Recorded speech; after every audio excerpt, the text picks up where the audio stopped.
검찰이 윤석열 대통령 부인 김건희 여사의 삼성전자의 고액 뇌물성 전세계약 의혹과 도이치 주식저가 매수 의혹을 일괄 무혐의 처분했습니다.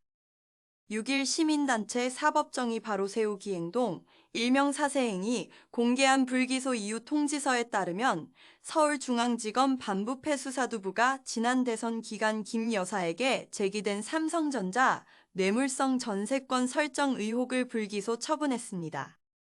앞서 사세행 측은 김 여사가 윤 대통령과 공모해 2010년 10월 삼성전자와 7억 원 전세권 계약을 맺고 김 여사 소유의 아파트를 임원사택 명목으로 4년간 빌려줬다며 검찰에 고발했습니다. 뇌물수수와 배임수재죄에 해당한다는 주장인데 검찰은 뇌물수수와 배임수재죄 공소시효 7년이 이미 완성됐다고 판단했습니다.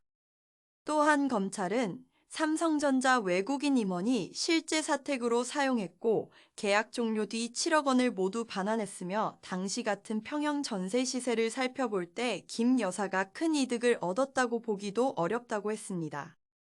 검찰은 김 여사의 도이치 주식저가 매수 의혹도 무혐의로 판단했습니다. 황희석 전 열린민주당 최고위원은 2017년 1월 김 여사가 권오수 전 도이치모터스 회장으로부터 도이치파이낸셜 주식 250만 주를 주당 800원에 저가 매수했다며 뇌물수수 혐의로 김 여사를 고발했습니다. 검찰은 그러나 저가라고 단정할 수 없다고 했습니다. 매입 주식이 상대적으로 저가인 보통주였고 2017년 11월 주당 540원에 거래된 점을 볼 때 800원을 저가라고 보기 어렵다는 것입니다.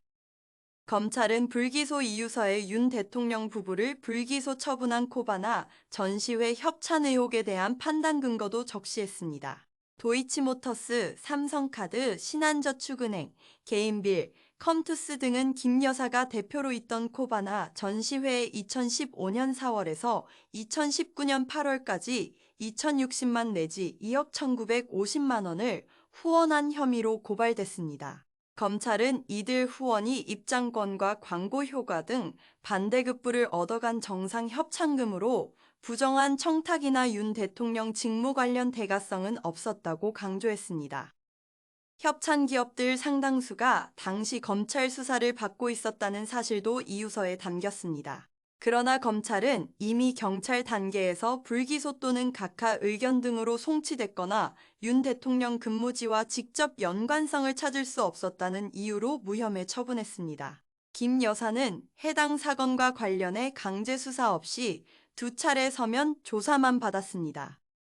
사세행은 이날 검찰의 불기소 처분이 나온 사건에 전시회 중 2019년 열린 야수파 걸작전에 대해 묵시적 청탁에 의한 포괄적 뇌물죄가 성립한다며 고위공직자범죄수사처에 윤 대통령 부부를 재고발했습니다.